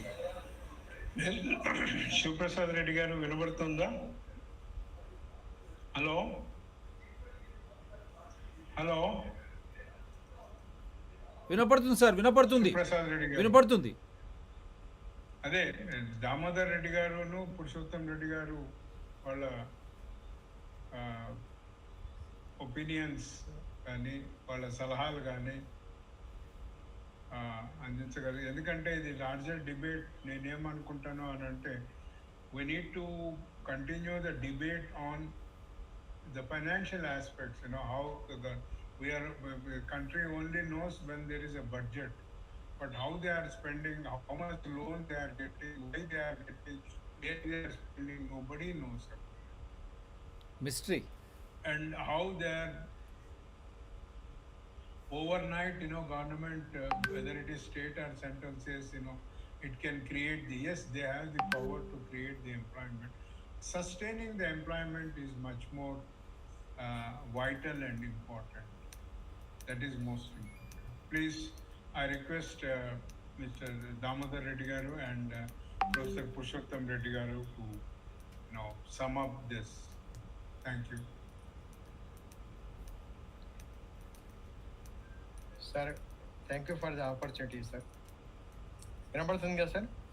వినపడుతుంది. Thank you for the opportunity. First నేను ఒక మాట చెప్పదలుచుకున్నాను sir. ఎందుకంటే నేను పల్లెటూర్లలో బాగా తిరుగుతున్నా కాబట్టి ఈరోజు చదువుతున్న పిల్లలకు, ఈవెన్ 10th ఇంటర్మీడియట్ పిల్లలకు కూడా అసలు దేశం అంటే ఏంటిదో అనేది వాళ్ళకి అర్థం కావడం లేదు. This is our education system. ఇప్పుడు రియల్గా మొన్న అగ్నిపత్ ఏదైతే ఉందో దానికి అయితే వాళ్ళు వచ్చి రైల్వే స్టేషన్లో అయితే గొడవ చేశారో వాళ్ళకి మినిమము కామన్ సెన్స్ లేదు. మనం వచ్చి గొడవ చేస్తే మన లైఫ్ ఇక్కడ వేస్ట్ అవుతుంది, ఫ్యూచర్లో మనం ఎప్పుడు ఆర్మీలోకి పోము అని చెప్పేసి వాళ్ళకు మినిమం తెలియదు. అది స్కూల్స్ వాళ్ళు ఆ ట్రైనింగ్ సెంటర్స్ వీళ్ళందరినీ ప్రొవోకేట్ చేసి పంపించినట్టు మనకు చాలా క్లియర్గా వాట్సాప్ మెసేజ్ చాలా క్లియర్గా అవపడుతున్నది. అంటే పిల్లలకు ఒక కామన్ సెన్స్ లేదు. మనం ప్రొవోకేట్ చేస్తే ప్రొవోకేట్ కాకూడదు, మనం ఆలోచించాలి అనే కనీసం ఇంగిత జ్ఞానం కూడా లేదు పిల్లలకు. ఈవెన్ డిగ్రీ పిల్లలు కూడా అదే విధంగా ఉన్నారు. ఎందుకంటే నేను చూస్తున్న కాలేజీలో స్కూల్లో పిల్లలు కూడా ఒక స్లేవరీ ఆలోచనలకు థింకింగ్లోకి వెళ్ళిపోయారు. నాకేం అవసరం, వాడు చెప్తాడు కదా, నాకేం అవసరం చదువు, మా సార్ చెప్తే నేర్చుకుందాం. సార్ చెప్తే కాదు, మనము నేర్చుకోవాలి అని ఒక తపన పిల్లలకు లేదు. నేను అనుకోవడం ఇదంతా 2000 నుంచి గ్రాడ్యువల్గా ఎడ్యుకేషన్లో ఈ పిల్లలకు చదువు అనేది ఇంగిత కామన్ సెన్స్ లేకుండా వెళ్ళిపోయింది. అది ఒకటి, దాని ఇంపాక్ట్ మనకు దేశభక్తి మీద పడుతున్నది, ఆటోమేటిక్గా పడుతున్నది. ఇంకోటి సార్,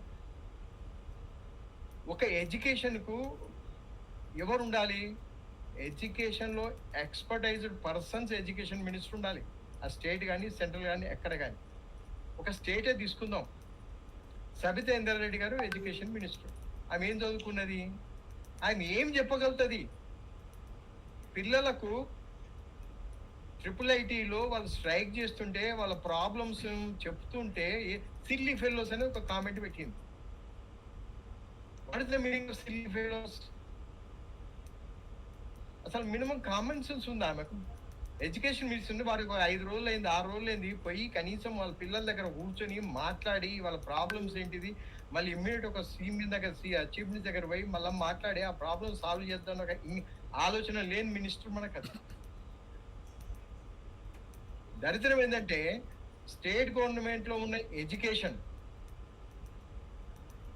లేకపోతే health, agriculture, law and order, ఇవేవి కూడా పనిచేయడం లేదు. నేను చాలా మందిని అడిగాను, మన హోమ్ మినిస్టర్ ఎవరు అని చెప్పి, మన స్టేట్ గవర్నమెంట్ హోమ్ మినిస్టర్ ఎవరని అడిగితే 100 మంది పిల్లల్ని అడిగితే 95 మంది పిల్లలు చెప్పలేదు ఎవరు హోమ్ మినిస్టర్ అని.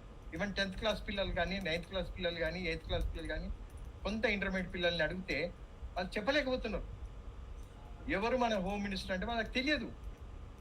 అదే ఎవరు సెంట్రల్ మినిస్టర్ హోమ్ అంటే అప్పుడు చెప్పగలుగుతున్నారు. అంటే ఇట్స్ నాట్ ఎ గ్రేట్. ఆ హోమ్ మినిస్టరు ఎప్పుడన్నా వచ్చి ఓ పబ్లిక్ మీటింగ్లో నిలబడి మాట్లాడి లా అండ్ ఆర్డర్ ఇష్యూలో ఎప్పుడైనా మాట్లాడితే మనకేమన్నా అర్థమవుతుంది ఆయన ఎవరు అని తెలుస్తుంది. ఒక మైనర్ అమ్మాయిని రేప్ చేసినప్పుడు కనీసం ప్రెస్ ముందుకు వచ్చి ఇలా జరిగింది ఇలా చెప్పలేని ఒక మన హోమ్ మినిస్టర్. ఇక మనం అంతకన్నా ఎక్కువ మాట్లాడితే కూడా మన ఏమంటారు, మన వాల్యూ మనం తీసేసుకున్నట్టు అవుతుంది తప్ప ఇంకోటి ఉండేది. మనం ఇంతకుముందుకు అనుకున్నాం అసెంబ్లీ ఏం చేద్దాం, మొత్తం అసెంబ్లీలో ఉన్న ఎమ్మెల్యేస్ కనుక లిస్ట్ మనం తీస్తే బిలో ఇంటర్మీడియట్ వాళ్ళు ఎక్కువ ఉన్నారు. ఎవరు వాళ్ళంతా? రియల్ ఎస్టేట్ వాళ్ళు, దొంగలు, లేదా ఇంకొక ఇది గుండాలు, వీళ్ళందరూ ఇప్పుడు అసెంబ్లీలో ఉన్నారు. మనం ఎట్లా ఎక్స్పెక్ట్ చేస్తాం ఇది మనకు స్టేట్కి ముందు పోతుంది అని చెప్పేసి?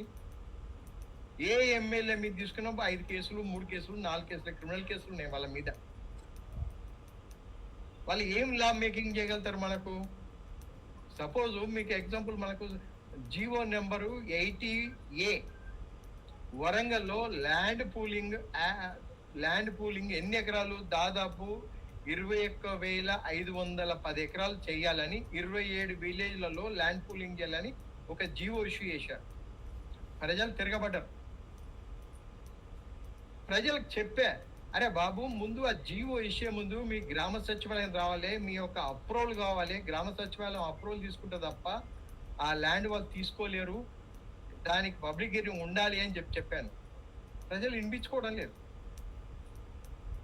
Minimum common sense government officers కు కనీసము విలేజ్ గ్రామ సచివాలయంలో దాని అప్రూవల్ తీసుకొని మాత్రమే జీవో విషయాలను మిగతా ఇంగితగాను లేని ఐఏఎస్ ఆఫీసర్లు ఇప్పుడు ఉన్నారు మనకు. చూస్తున్నాం మేము. ఈ రోజు నేను ఒక పెద్ద కంప్లైంట్ పెట్టాను మున్సిపాలిటీ మీద. 2019లో ఎన్జిటి ఆర్డర్స్ ఇచ్చింది, 2018లో గైడ్ లైన్స్ రిలీజ్ చేసింది MSW మీద, 21లో కూడా గైడ్ లైన్స్ వచ్చినాయి. 21లో చీఫ్ సెక్రటరీ ఒక లెటర్ ఇచ్చాడు ఎన్జిటికి.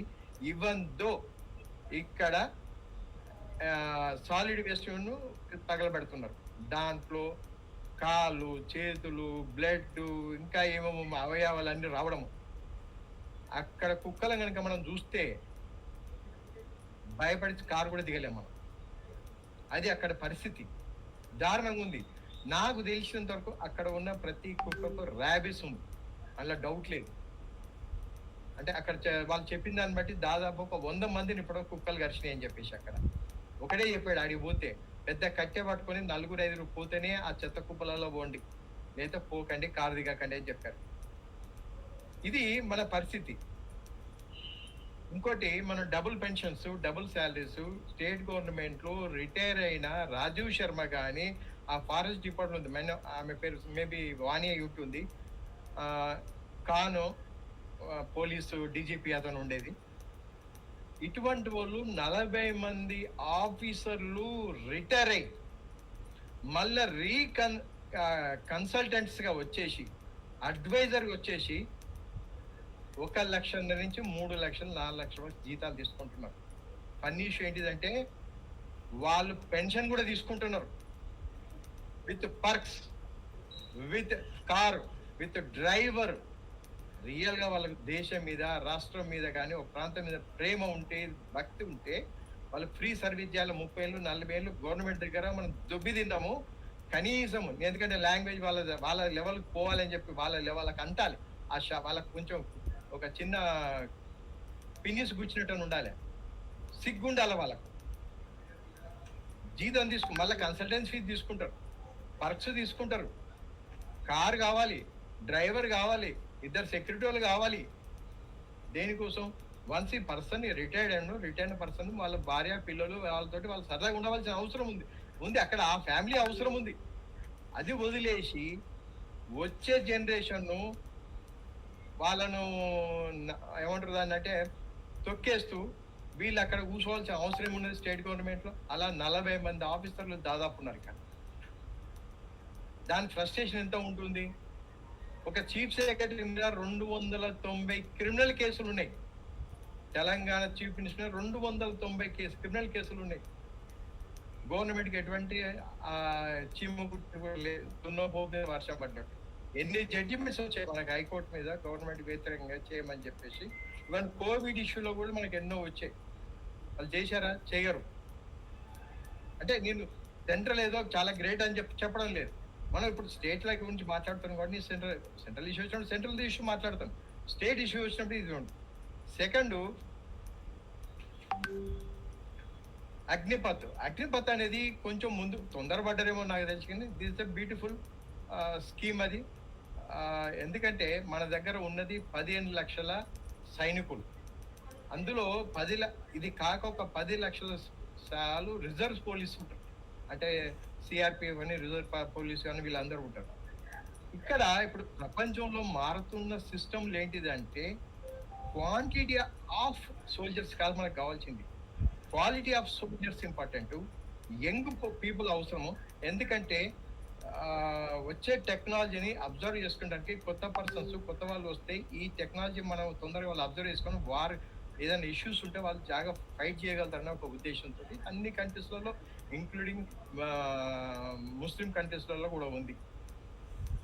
దీని ఒక పథకం ప్రకారము దీన్ని ఫెయిల్ చేయాలని ఏదైతే వ్యవసాయ చట్టాలు ఎలా ఉన్నాయో వీటిని సిటిజన్ యాక్ట్ ఏదైతే ఉందో ఇవన్నిటిని కూడా ఏంటిది అంటే ఒక పథకం ప్రకారం వాటిని ఫెయిల్ చేయాలి అనే విషయం దీన్ని తీసుకొస్తున్నారు తప్ప కాంగ్రెస్ కావచ్చు, ఈ కుటుంబ పార్టీలు కావచ్చు, కాంగ్రెస్ కూడా కుటుంబ పార్టీ అలా డౌట్ లేదు, all regional parties are family dynasties.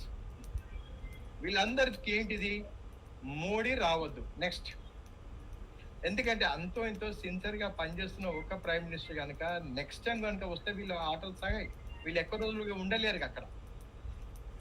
మనము ఇంకొకటి మనం చూసుకోవాలి, ఇది ఒక్కటే కాదు, ఇవన్నీ వీళ్ళు ట్రయల్ బేస్ రన్ చేస్తున్నారు. ఇన్ ఫ్యూచర్ లో మనకు కొత్త బిల్స్ చాలా వచ్చేది ఉన్నది. అంతేకాకుండా ఇప్పుడు కాంగ్రెస్ వాళ్ళకి ఏమొచ్చిందంటే వాళ్ళకి ఎగ్జిస్టెన్స్ అవసరం పడుతుంది. పార్టీ ఇప్పుడు నామరూపాలు లేకుండా పోతుంది. ఈ ఎలక్షన్లు కనుక సక్సెస్ కాలేకపోతే, కనీసం స్ట్రాంగ్ అపోజిషన్ కూడా ఉండలేకపోతే ఏంటి వాళ్ళ పరిస్థితి అంటే కొలాప్స్ వాళ్ళ పార్టీ. దాని గురించి ఆ ఎగ్జిస్టెన్స్ గురించి వాళ్ళు నానా కథలు పడుతున్నారు. మనం చూసినాం, ఇందిరాగాంధీని ఒక సిక్కు చంపితే ఎంతమంది చిక్కులను చంపేశారో మనకు తెలుసు. అస్సాంని ఎలా రావణ కష్టం చేశారో తెలుసు. జమ్మూ కాశ్మీర్ని ఎలా మార్చారో తెలుసు. పంజాబ్ని ఎలా చేశారో మనకు తెలుసు. శ్రీలంకకి చేతులు కాల్చుకునే ఇష్యూ మనకు తెలుసు. ఇవన్నీ కూడా వాళ్ళ ఫెయిల్యూర్స్. కానీ ఈరోజు సికింద్రాబాద్ అయితే జరిగిన సంఘటన ఉందో దాని వెనక వీళ్ళ హస్తం కూడా అంత ఇంత ఉంది. ఎందుకంటే హస్తం పార్టీ కాబట్టి, హస్తం కూడా ఉంది అందులో. అర్థం లేకుండా ఉండదు ఎక్కడ ఇష్యూ కూడా. ఇంకొకటి ఈ జియోస్ అనేది మీరు అన్నది కరెక్ట్ 100%. జియోస్ అనేది ఓపెన్ గా ఉండాలి. ఒక జియో ఇష్యూ చేస్తే ఆ జియో ప్రతి ఒక్కరికి డిస్కషన్ జరగాలి. స్టేట్ గవర్నమెంట్ అసెంబ్లీలో ఎటువంటి డిస్కషన్ దీని మీద జరగడం లేదు.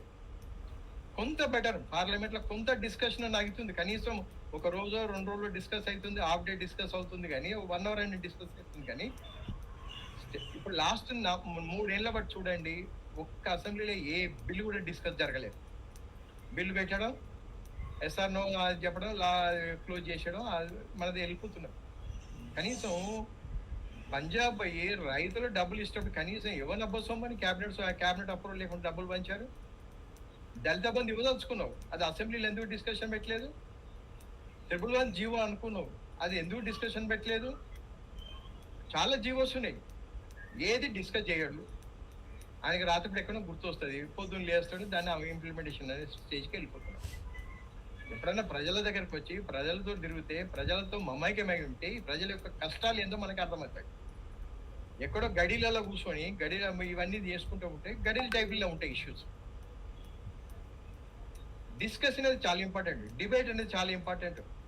దాంట్లోనే మన యొక్క ఇష్యూలు ఏంటి, లోటుపాట్లు కూడా మనకు అర్థమవుతుంది. ఫస్ట్ బేసికల్గా అసెంబ్లీలో డిస్కస్ చేస్తుంటే తెలివి వాళ్ళు ఉంటే కదా అక్కడ. అంత తెలియలేని వాళ్ళు, అంత పనికిరాని వాళ్ళంతా మన వెనకటి చెప్పేవాళ్ళు, వీడు ఎక్కడ పనికి రాకపోతే ఏడికి పోతాడా అంటే పాలిటిక్స్ పోతాడు అన్న పరిస్థితి ఉంది. ఈరోజు అదే పరిస్థితి, డబ్బులు ఉంటే వాడు పాలిటిక్స్ పోవాలి. అరే అక్కడ పోయి నువ్వు ఏం చేయాలి? అక్కడ కూర్చొని లా మేకర్స్, మనం లా తయారు చేయాలి, చట్టాలు తయారు చేయాలి, చట్టాల గురించి మాట్లాడాలి, ఇష్యూస్ గురించి మాట్లాడాలి, డే టు డే ఇష్యూస్ మాట్లాడాలి. అవన్నీ వదిలేశారు. ఎమ్మెల్యేస్కి అందరికీ ఎక్కడ ఏ చెరువు కబ్జా పెడదాము, ఏ చెరువుని నాశనం పెట్టిద్దాము.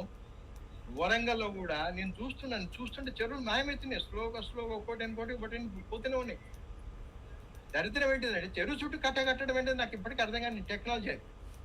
మరి కాకతీయులు వీళ్ళకే చెప్పిందని నాకు అర్థం లేదు. మీరు ఎక్కడ చూడండి, బాలాపూర్ చెరువు మనం చూస్తే చుట్టూ చుట్టింది దానికి, అందుకే గ్రాబింగ్ రెడీ అయిపోయింది. అది స్లోగా దాన్ని మట్టి కోసుకుంటే వెళ్ళిపోవడమే. అది భద్రకాళి చెరువు కట్టే పెట్టారు, మనం పోతే వడపల్లి చెరువు కట్టే పెడుతున్నారు. ఏంటి వీళ్ళు ఎక్కడ పోతున్నారు వీళ్ళు? అది సస్టైనబుల్ డెవలప్మెంట్, సస్టైనబుల్ గోల్స్ లో సస్టైనబుల్ డెవలప్మెంట్ ఏం లేదు. డంప్ యార్డ్లకి వెళ్ళి ఆ వాటర్ అంతా, వేస్ట్ వాటర్ అంతా పోయి జారి ఎక్కడికి వస్తున్నది? వడపల్లి చెరువులకు వస్తుంది. వడపల్లి చెరువులు మనం తాగుతున్నాం, యాసిడ్ వాటర్ తాగుతున్నాం. ఆల్మోస్ట్ వాళ్ళ ముఖాలకి వెళ్ళడానికి పోయి కనీసం టెస్ట్ చేయించారు వాటర్ అనాలిసిస్. అన్ని ఇష్యూ ఏంటంటే వరంగల్ మున్సిపాలిటీ 1 year అయిపోయింది, ఈ రోజుకు అక్కడ మీటింగ్ పెట్టిన దాఖలాలు లేవు. సేమ్ హైదరాబాద్ లో కూడా మీటింగ్ పెట్టిన దాఖలాలు లేవు. ధైర్యం లేదు. మీటింగ్ పెట్టాలంటే సబ్జెక్ట్ తెలిసి ఉంటే, వాడు కార్పొరేటర్ వాడు ఎవడో వాడిని సబ్జెక్ట్ తెలిసి ఉంటే అక్కడ కూర్చొని మాట్లాడగలుగుతాడు కదా. ఏదైనా వాళ్ళకి కనీసం వాళ్ళకి ట్రైనింగ్ అని ఇచ్చి వచ్చిందా? కార్పొరేటర్ గెలిచిన వాళ్ళకు, అధికార పార్టీ వాళ్ళు కానీ, అపోజిషన్ కానీ, ఎవరైనా కానీ ఏం రాగానే కుర్చీలు నూక్కోవాలి, కుర్చీలు బల్లలు వేసుకోవాలి, మైకులు తీసుకోవాలి, అరుచుకోవాలి, అర్జెంట్ చేసుకోవాలి, వెళ్ళిపోవాలి. ఇది ఈ రోజు గ్రామ సచివాలయం కానీ, మున్సిపాలిటీస్ కానీ, కార్పొరేషన్స్ కానీ, అసెంబ్లీలో కానీ జరుగుతున్న ఇష్యూ. అది ఎవరిని మాట్లాడినిస్తలేరు ఎక్కడ కూడా. మీరు తర్వాత చేస్తారు. ఇక జీవోలు ఇంకా బయటకు ఎందుకు వస్తాయి ఇష్యూస్? ఎన్ని జీవోలు దాచిపెట్టారు, ఎన్ని జీవోలు వాళ్ళు పబ్లిక్ డొమైన్ లో పెట్టారు? సగం జీవోలు పబ్లిక్ డొమైన్ లో. కనీసం నాకు బాధ అనిపించింది, 111 జీవో 1920లో అది కన్స్ట్రక్షన్ కాకముందుకు ఎందుకు కట్టారా? 3 చెరువులు మనకు ఎందుకు కట్టారు? హైదరాబాద్ ను కాపాడేందుకు, వచ్చే నీళ్లు వరదలు మళ్ళీ ఆ ఎఫెక్ట్ కాకుండా ఉండాలని చెప్పి 3 చెరువులు కట్టారు. మోక్షంగుండం విశ్వేశ్వరయ్య ఆ 3 చెరువులను తీసేశారు. ఇప్పుడు తీసేస్తామంటున్నారు, అవసరం లేదంటుండు.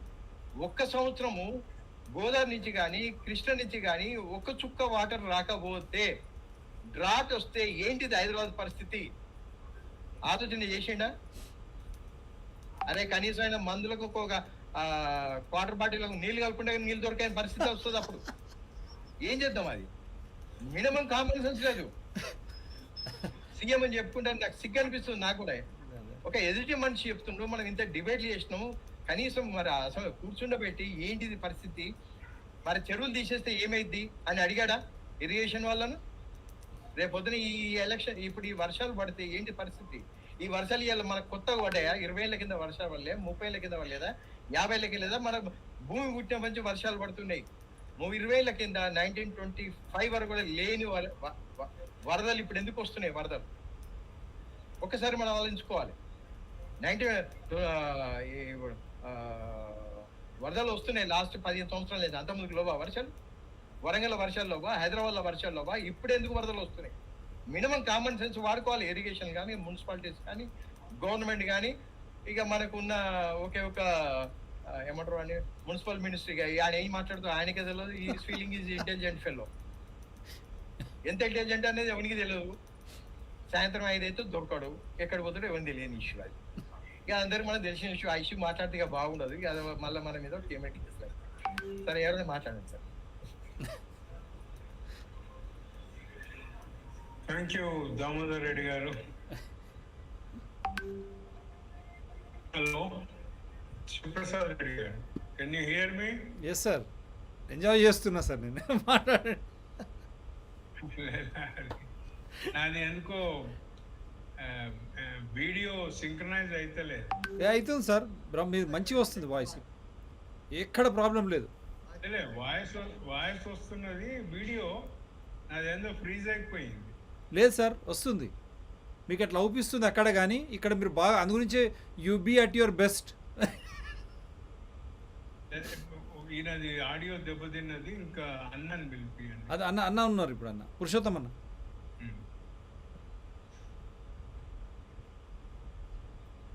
హలో అన్న మాట్లాడుతున్నారే, అన్న మాట్లాడుతున్నారు ఒక్కసారి. అన్న పురుషోత్తం అన్న, మీరు వస్తుందన్న, మీరు మాట్లాడండి.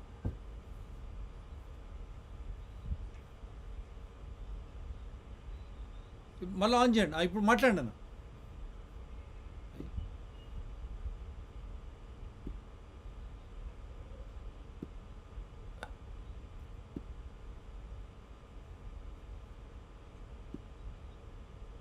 ఇది అవుతుంది అన్న. ఇప్పుడు మాట్లాడండి అన్న. అన్న ఇప్పుడు మాట్లాడండి అన్న. ఏదో జరుగుతుంది ఇక్కడ. సుబ్బన్నది వీడియో, పురుషోత్తం అన్నది ఆడియో. Something is happening. దామోదర్ది కూడా ఏదో ప్రాబ్లం ఉంది. బాగానే వచ్చింది, ఏదో డెలిబరేట్గా. ఇప్పుడు నాకు ఆయన మాట్లాడుతున్నట్టు కనబడుతున్నది, వాయిస్ లేదు.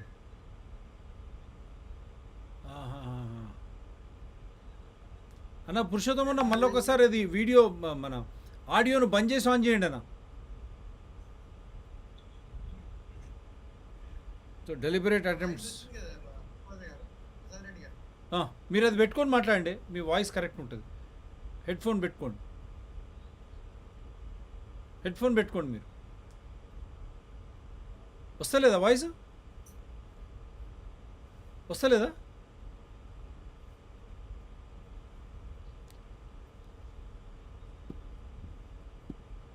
ఇప్పుడు ఓకేనా? సుబ్బన్న వస్తుందా వాయిస్? వినబడుతున్నది. దామోదర్ రెడ్డి గారు, మీరు అది పెట్టుకోండి. మీరు అది పెట్టుకోండి.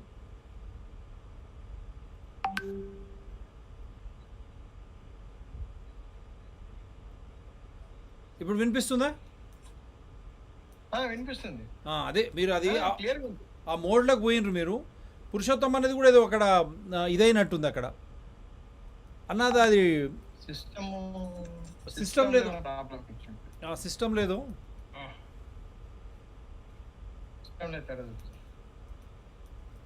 అన్నది ఇప్పుడు ఇంపార్టెంట్ ఉంది.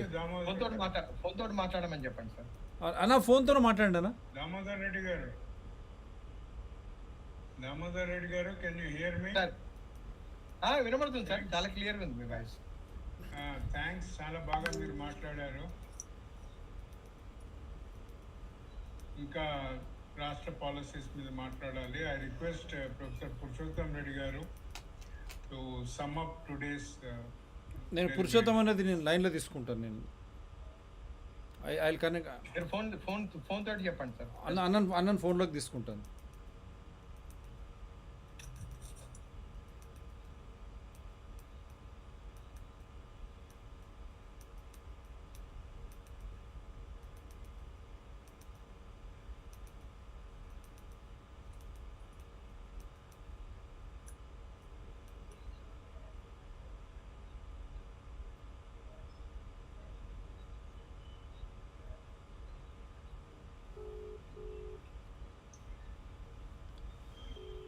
అన్న ఫోన్ ఎత్తండి అన్న.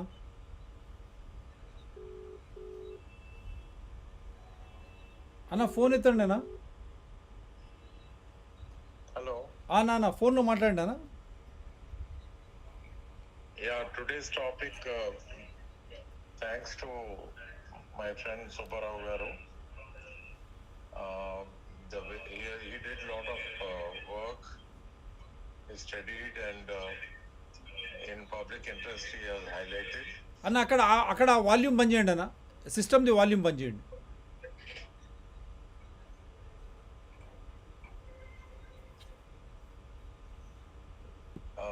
This kind of exercise వస్తుందని వస్తుందన్న, వినిపిస్తుంది కదనే this Damodar. kind of exercise is needed. అనిపిస్తుంది. ఇట్స్ వాయిస్ ఆడబుల్ బాగా వినపడుతుంది. Right. Yeah, in a democracy, discussion, dialogue, dissent, I always say these are very important. And I'm happy that we were able to bring the issue of public policy in public domain because through this channel, it is there in the YouTube and Facebook and all that. So my full compliments to Subbarao Garu for initiating, and I've been observing the kind of work he has put in, and I think we made a good beginning.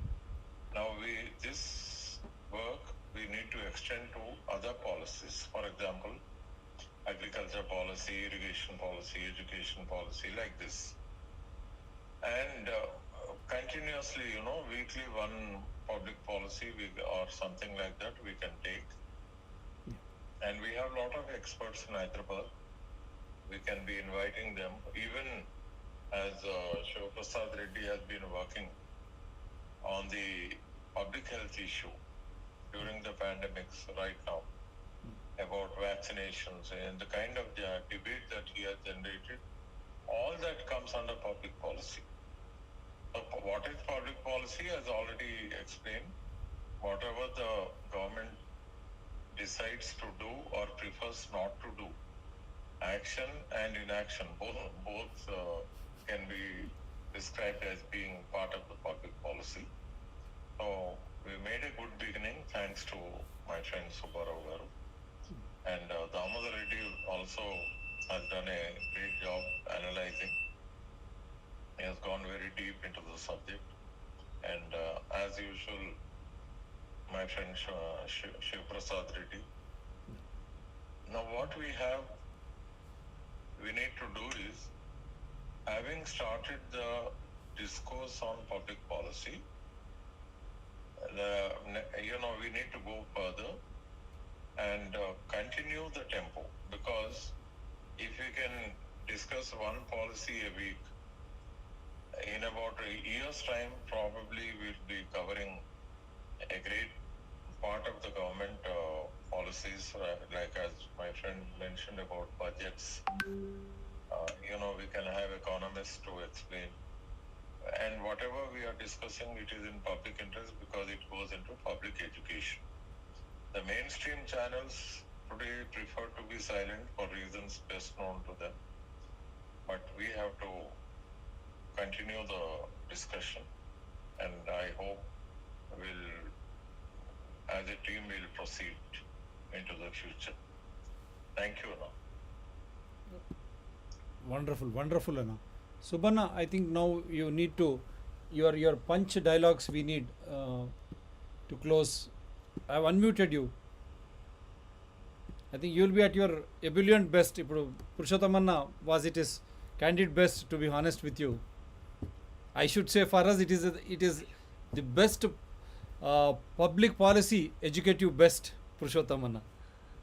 So is a source of inspiration. Now you will inspire us to act. So now your wisdom we would love to hear. ఇది click చేయండి అన్న, సుబ్బన్న ఇది click చేయండి, ఆడియోని click చేయండి, unmute చేయండి. ఇంతకుముందు పెద్ద శబ్దం వచ్చి ఆగిపోయింది.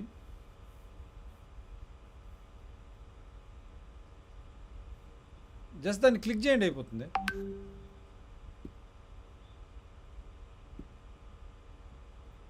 మీ దగ్గర అన్మ్యూట్ కావాలి, అన్మ్యూట్ అని వస్తుంది. వెబ్లో ఉన్నారు మీరు. ఇప్పుడు వచ్చింది చూడండి. ఒక్కసారి ఇది గ్రీన్ కావాలి, మీరు కూడా ప్రెస్ చేయండి. ఇక్కడ మీరు కూడా ఇక్కడ గ్రీన్, దీన్ని గ్రీన్ ప్రెస్ చేయండి.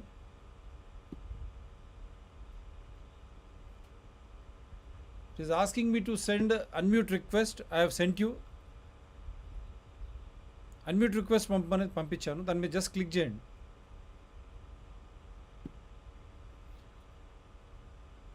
అదర్వైజ్ మళ్ళీ ఒకసారి మ్యూట్ అంటాను, మళ్ళీ అన్మ్యూట్ అంటాను. It should open now.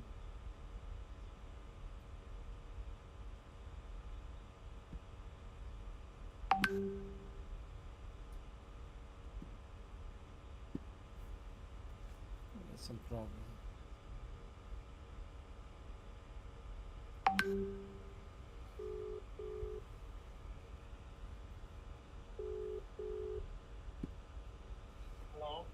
Sir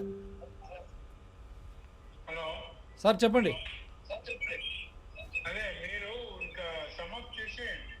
మీరే చేయండి సార్. మీరు, I want you to take that privilege because your wisdom is more important now. Okay, see, we made an initiation. We have initiated, the dynamics of public policies for a wider debate. And really, good or bad, the situations at the ground level were very bad. But Agnipath and subsequent, these violent incidents really, motivated us,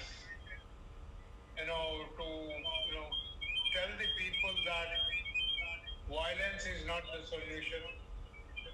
Democracy demands an healthy dialogue debate, and the training institutions should